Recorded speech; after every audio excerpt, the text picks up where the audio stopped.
I thought that I would wake up to a really rainy morning here, and there's been warnings for the rain, and we have had flooding in the northern parts of the country. But there's a beautiful morning here, but it is going to rain this afternoon. So I thought it might as well start here outside and continue working on the Oldsmobile. So we're gonna go ahead, remove the last things, the steering wheel and the pedals, and then we can wash this thing so that we are completely done with it. So we're gonna fix the last few things before we start washing this. And one of the things is we're gonna change to the original steering wheel because I wanna keep my blue flake wheel, and I mean it is the original wheel to the car. And also we are going to change out the pedals for an automatic brake pedal.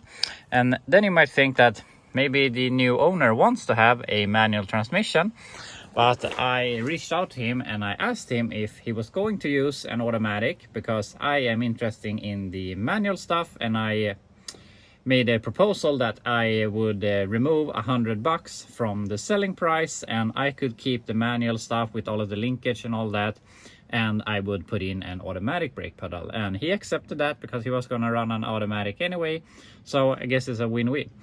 So with that, we're gonna remove the pedals and the linkage and everything. I've already removed the C-bar and all of that, so that we can keep these and put in this instead. I gotta say, I must be a master of pedal assemblies on 60s GM cars. I have swapped out so many brake pedals for a narrower brake and clutch pedal. But yeah, all of this is in. I went ahead and I painted the brake pedal. I put on new rubber on the pedals, so this looks really nice. This one was actually missing and I had a new one, so might as well. And I'm really sorry here, Oldsmobile, that I'm disappointing you with putting in a automatic pedal assembly, but that's how it's gonna be sometimes. But also that means that we now have a complete pedal assembly for 60s GM car. Complete everything. I mean, we could have used that on the Chevelle if we had it earlier, but on that one I basically made my own pedal assembly from scratch. But now we have it, and there is actually a car that I could go ahead and buy today if I wanted, but I really trying to avoid bringing home new projects and working on what we have. But there is a car that pedal assembly would fit straight into, and I have an engine that would fit perfect in that car, and that would be really cool. But yeah, trying to avoid buying new stuff. So we'll see if we ever buy that, or if he eventually sells it to someone else, but it's not currently for sale like that. But I know that I would be able to buy it if I wanted to. So yeah, we'll see what happens in the future. But anyway, we have it at least. So now we can go ahead and change out the steering wheel. And there we have the steering wheel in it. And I actually think it's a really cool steering wheel. But it's a bit depressing sitting down here now looking at the automatic pedal. And yesterday we started and drove this thing, and now the life has run out of it. But it's gonna get a new engine with the new owner. So with that, we are done with everything that we were going to remove or replace on the vehicle. So now I am going to go ahead and vacuum or clean the interior, vacuum the floor and everything. And then we're gonna see if we can find something that will dissolve the residue on the hood and clean it on the outside. So I just vacuum it out, did some light cleaning on some spots on the bench, and I love this interior. I'm gonna miss it. It is fantastic. I like the white on the blue and everything, but it sucks. I mean, I am always dirty. I took new clothes here today. It takes one day for me to look like I am a coal miner. So white interior doesn't really suit me. It's beautiful, but it's not practical. So yeah, we're out of this one at least. But yeah, it looks really nice. And also I clean out the trunk here. It looks really nice. I'm giving him the spare and the original hubcaps, and these things are super heavy. They are really massive or whatever, but I mean, those must have been a contributor to like 1 mile per gallon in fuel economy if you remove them. So yeah, weird. But anyway, now we can close this thing up and see if we can start cleaning off the hood and the outside in general. I tried to take some WD-40 here yesterday to see if I can loosen it up. It worked a little bit, but I mean, it loosens here also, so I'm not sure it made much of a difference. But I think we can find something that will make this come off. Here we have first wash. I took some, I have a powder car strip ball that you mix with water, and it turns out into a cleaner for metal stuff. You can take stuff down to bare metal, but I have used it on a bunch of stuff and it worked really good. So we're basically 90% there already. But there is some residue left, and my father reminded me that he had given me one of these to try, this citrus cleaner, and this thing actually seems to be working really good, because this just has to sit for a little while, just a few seconds, and then you can wipe it off. If I would have given it a few more seconds, it would have cleaned off a little better. But as you can see, we get the rest of it off. So I'm just gonna go ahead, do that on the last few spots, and then we're done with the hood. And after some citrus cleaner, this thing is completely clean. So that actually went a lot easier than I thought it would. But now, I'm not sure if this comes up on camera, but the hood is very, very white, and it's very dirty here from our work yesterday and in general. So now we can go ahead, clean the whole car, and then we're done with this thing. And after a quick wash, this thing actually looks really, really nice. And I think this is the second or third time that I wash this thing. But I mean, I'm not really known to having vehicles that deserves to be washed, but I'm really looking forward to getting this thing in shape. So that actually deserves to be kept nice. Speaking of that, I got a text message that our Rocado parts should arrive later this afternoon. So maybe we can get to do some improvements on the Suburban like next week. But with that said, this is the last thing that we would do on the oldsmobile. It is now all done, ready to be picked up this Saturday by the new owner. And it's a bit sad, but also I'm looking forward to getting the money in my bank account and being able to take that money to invest into our other vehicles like Suburban and the Chevelle and so on. So yeah, I'm happy that I had it for this summer, but I'm also happy to see it go. But with that said, we can do something else, and I thought we might as well continue working on the Chevelle here for a bit. But before we do that, I really need to clean out the garage here. Yesterday I just left this thing and started working on the oldsmobile. So I'm gonna tidy up in here, and then we can see what we can do to the Chevelle. We had a Chevelle in the garage here again. I took it out of here and cleaned everything, and now we can actually work in here. We have some space to move around. It's not the cleanest in the world, but yeah, we can work at least. And we're gonna start with the tie rods. Is my plan right now, but I saw something when I was standing here and preparing to shoot this video, and I saw that we're missing something there, and that is the spark plug wire. And I was looking around, where did it go? And I saw that we have the tangle around the steering. Wow, woo, woo, woo. So the thing is, I believe that when we were doing the front suspension and had it turned one way, it managed to grab a hold of the spark plug wire, and then when I turned the other way, it entangled itself around it. And I mean, I thought that this was running a bit weird, but 7 out of 8 cylinders on a engine with a very aggressive cam and a vehicle that you don't know that well, it's hard to pinpoint what the problem is, or if it is a problem. But apparently we're only running on 7, so we have to fix that and yeah, see if it runs a bit better. But I thought that was pretty funny.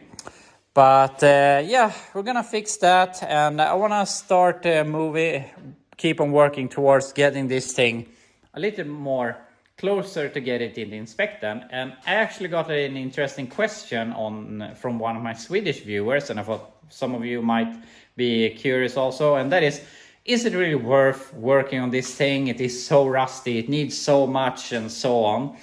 And the thing is, if you wanted to have a perfect car, you could take this to the junkyard and buy a better vehicle. That's you can't lie about that.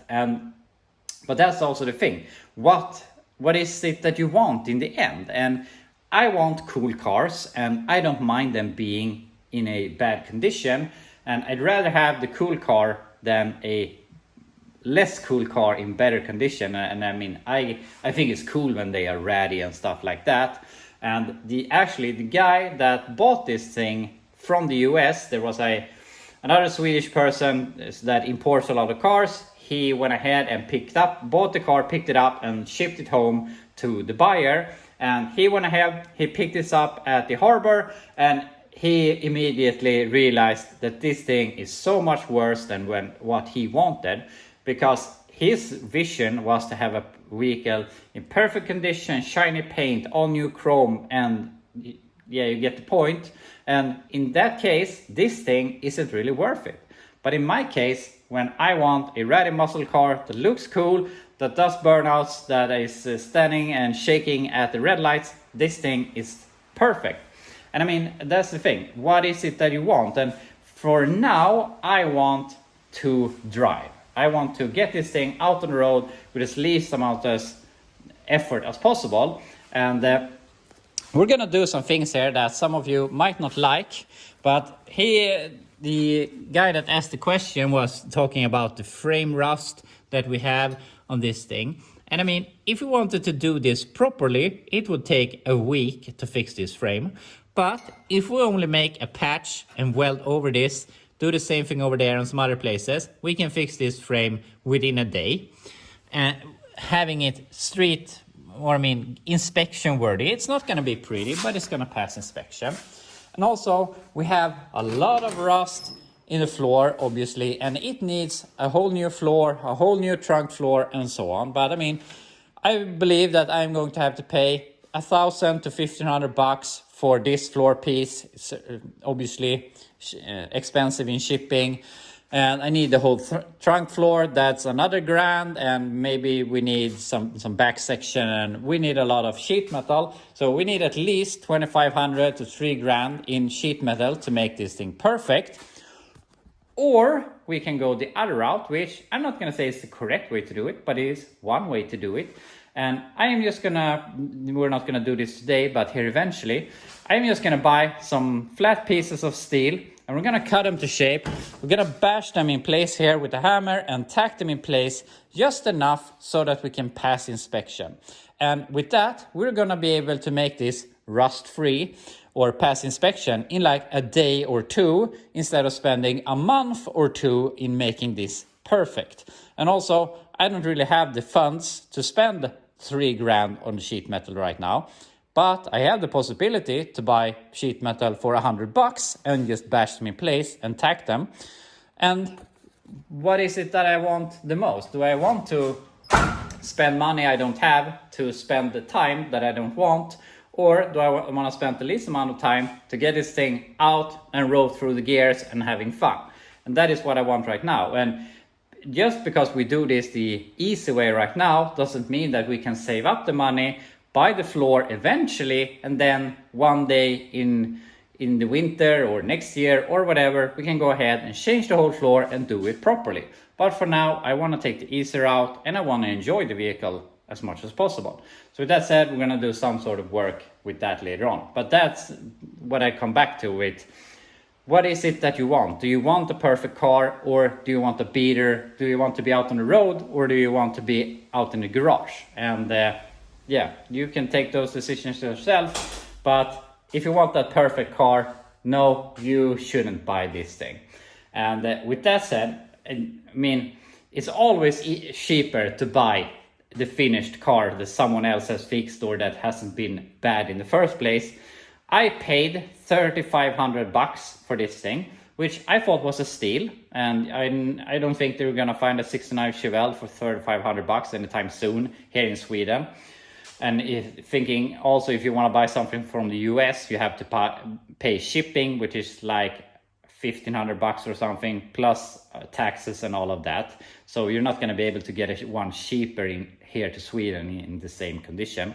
But yeah, I believe that $3,500 was a steal at the moment. But if we look further, it didn't have a drivetrain, and I paid like $600 for this engine or something like that. But then I put on a manifold, carburetor, alternator, distributor, headers, exhaust, a cam chain. I have easily $1,500 into that engine. Then we bought the 4-speed, and I had to buy a flywheel because this is a 400. It's really hard to find flywheels for a 400, and a new clutch and everything. So I definitely have $1,000 into the transmission. So $3,500 for the car, $1,500 for the engine, another grand for the transmission.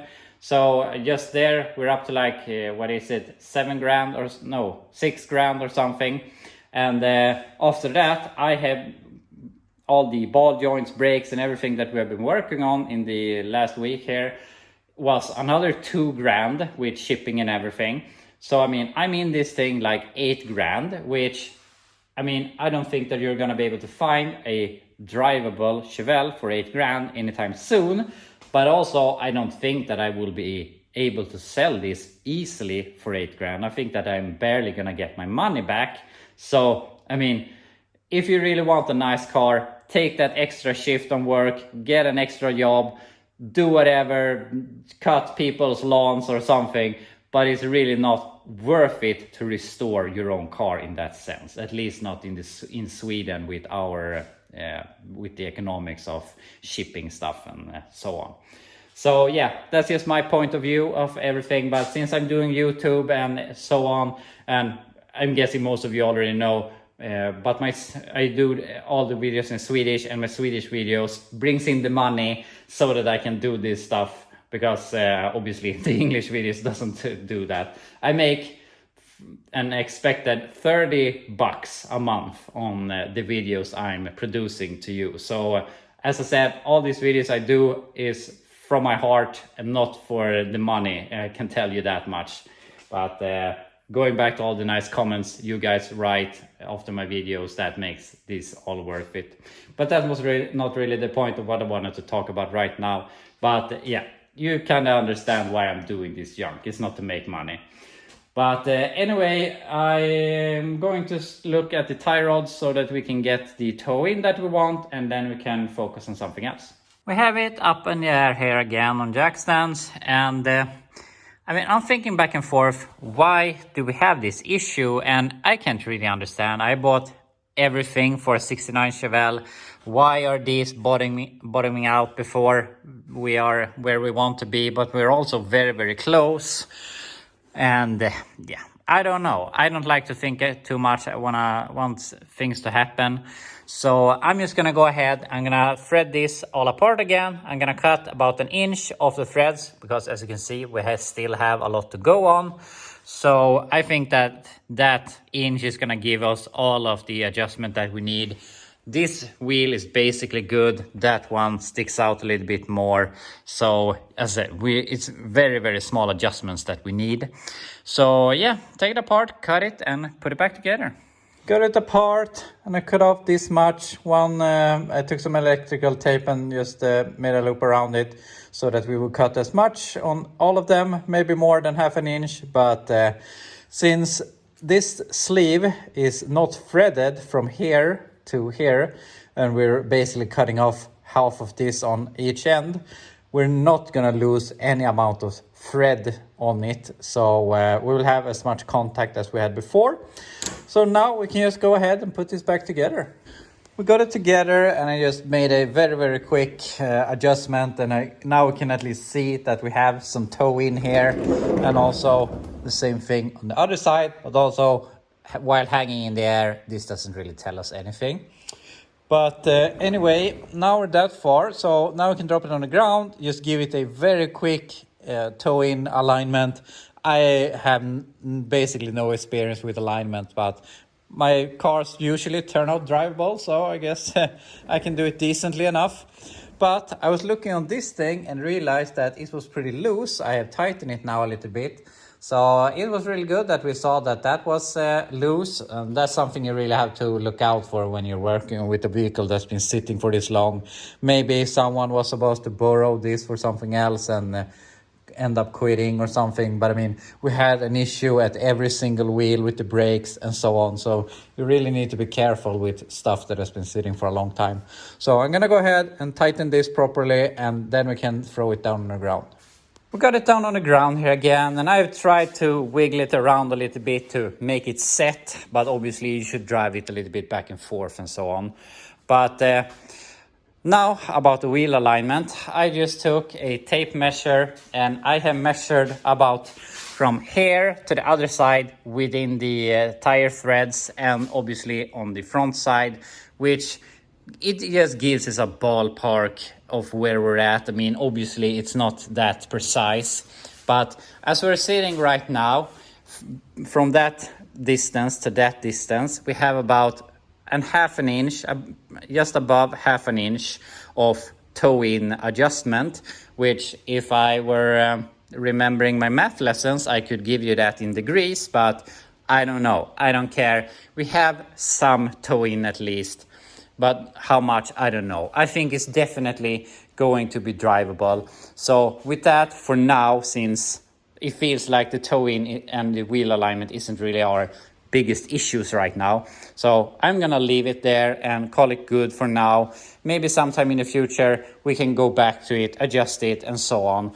But we also need to look over some other adjustments on this. And now it almost feels that this has some positive camber, and this wheel maybe feels a little more straight, but that we can align. I mean, we can shim it inwards, but we can't shim it outwards. So, I mean, we can do a lot here, and obviously we could leave it at a alignment shop. I have done it once in my life on a Charger, and they told me that they couldn't get the steering wheel straight. So I had to do that myself on a parking lot, just adjusting the sleeves. So the only experience I have isn't really good when giving them an older vehicle like this. Obviously, there are people that know what they're doing, but I haven't met them yet. So with that said, I have done some eyeball alignments, and they have been 100% drivable, no problem. One hand on the steering wheel and it doesn't wobble around all over the place. But also my expectations on how these behaves are pretty low. So I don't know, but it's definitely going to be good enough. And with that said, I believe that this thing is 100% safe to take down the road, chassis and brake wise. So with that said, what is our next biggest issue besides the rust? We're trying to not think about the rust too much right now. And that, would I say, is the electrical. So I would like to start looking over everything here, start getting the headlights to work, and we need to check over the adjusters, tail lights, brake lights, turn signals. We need to check over every sensor. I think that this is the temperature sensor that's supposed to go there. They've cut some wires here. One of these should be for the oil pressure. And as you can see over here, they had just cut these wires for some reason. The orange one is for the fan, for the heater core. I'm not sure what the white is for. We'll find that out. But yeah, that's my plan right now. I want to start going through the electrical, see what we can get to work and what not, wipers and so on, and see what we have to focus our time on. So I thought we might as well start looking at the lights, headlights, taillights, so on. And since I've been around the block a few times with getting a 30-year-old vehicle to be back on the road, I know that these two always gives you headaches. So while I was at Rock Auto, I just ordered them. They're like, it's even $10 a piece. This maybe is a bit above, this maybe is a bit below. But I know that this thing, I mean, you can get them to work, but one thing that never works is the lights in the dash. So you need to change this. It is based on this spring thing, and it is always broken. So if we change this, we might get the cluster to light up later on. And also this one, 50-50 is my experience of these working and not. So I mean, as I said, we might as well order them while I was at it. So we're gonna go ahead, change those out before we even start testing, and after that we can see what works and what not. So I started pulling this piece of the dash, then it was connected to the heater core controls and whatnot. So I think we're gonna remove it, but not in this exact second. But it would be nice to remove all of this. We can take it on the bench, we can go through all of the bulbs, make sure everything works, turn signal indicators, high beam, low beam, and this has only lights for oil pressure and temperature. We can check all those, so we know that everything works back here, and if we're having issues, it's not here that the issues are. But anyway, first off, I have swapped this, and if we turn this, we actually have something that works. And that is especially something, because it isn't things, because there is only one singular bulb that is illuminated on this whole car. But at least we know the switch works. We are getting power to the front here. So we have to wiggle some contacts, see if there is any wires that has been cut or whatever. I'm going to show you something in the car that I forgot. But we at least know it works this far. And we don't have any life here in the rear. But we just have to take one corner at a time and fix everything. But if we go in here, I realized some issues, because I saw that this wire was off here. And then I was like, why has this one been cut off? Why would they do that? But then I thought, where is the wire? And I think I found it. I think that was poking out down there. And there's obviously been rats or mice or squirrels or something living in this car. And there are shells like this. And also you can see here at the speaker, the whole wire is gone. So we have to go through some wires here. We're gonna connect this again. And this is actually something I think is pretty interesting, because I have seen a lot of videos from the US where people have problems with critters biting off wires and so on and whatnot. But here in Sweden, I have only come across one vehicle that is a Swedish vehicle that's been in Sweden its whole life, where some sort of mice or something had chewed up on wires. That's only time. So I don't know why, but apparently critters over in the US likes to chew on wires more than the Swedish critters wants to, for some reason. But anyway, I am going to try and pull this whole assembly so that we can work on it on the bench. I managed to get the dash out, or at least this part with the cluster. But now we have a lot more access to work here. And now we can go ahead and fix this wire. This one is chewed on and feels like we have to redo that one also. But we can also see a lot of other problems. This has been redone sometime. There's a bunch of bulbs missing, and a lot of them were not even in the right or connected to the cluster. But we can go through all of this and see what goes to what. The oil pressure and temperature were not connected. So I think this is oil pressure, it is blue. I think this is the green one is temperature. But we can put in new bulbs and everything, make sure that everything works. So then when we have the cluster back in, everything should work. But I mean, who knows? But anyway, that's the plan at least. So I've been doing some troubleshooting here, and this is really boring to show you. I mean, I put on one wire, I have done some troubleshooting, and I haven't found any issues yet. So it's hard to make this content fun, but I think it's pretty fun to do, but it's not fun to watch. But the thing is, I connected this, and after looking at some wiring diagram, I believe these are for the taillights. They are not working anyway, but maybe we have more issues than just one wire being chewed off. And I just taped this one because I thought it held together. But now I would like to try and get the instrument lights to work, but for some reason we're not getting power. And the green one here is supposed to be the lights for a cluster. And it's goes here, goes down to the fuse block, turns around, and should come up as these gray wires. But as I said, we're not getting any power. So I am going to remove the fuse block, see if we have any problems back there, and try to fix it. But yeah, we just have to find the problem. As you can see, I found the issue, and it wasn't really something broken in that way. But if you look here at the fuse box, you can see that all of the fuses are big except for this one. And I have only seen big fuses on these, but maybe, I don't know, haven't maybe looked enough. But anyway, that was empty, and apparently that's for the gauge lights. So I just thought that these were connectors that you can use, because you have these where it says but, and that is 12 volt source. Accessory, that's probably ignition power that you can take for something. So I thought that these were connections like that, but apparently there was just a fuse missing. So with that in, we now have power to these. So now we can go ahead, go through, check all the bulbs, and probably just put in new bulbs, but check that everything works.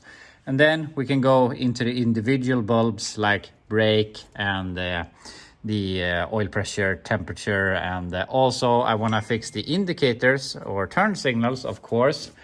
But this thing is totally messed up, so I have to buy this assembly new for this. Also, I changed this on the oldsmobile, so we're not going to be able to fix that right now, but I mean, at least we can make sure that we have functioning bulbs and that they seem to have a good connection. But anyway, now we're going to go through all of this. So I'm getting more and more indulged in this system. And first off, I have changed every bulb. I didn't want to take any chances. Some of them worked, but I thought I might as well change all of them. So the bulbs for the cluster works. All of them works if we put ground to them like this and all the way up here. So we know that if the cluster gets a good ground, which it should, it has a ground here, otherwise we can make an extra ground. All of those are going to work. And then also you can see here, the one that is illuminated here, that is oil pressure, because I found the wire in the engine bay that is going supposed to go to the oil pressure sender, and I've just taken that to a ground. So now I know that that system works. I can put on a new cable shoe and put it down on the oil pressure sender.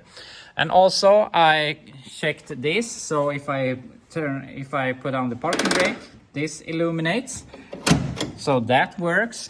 And also if we put some ground to this thing and we put on the high beams, that also works.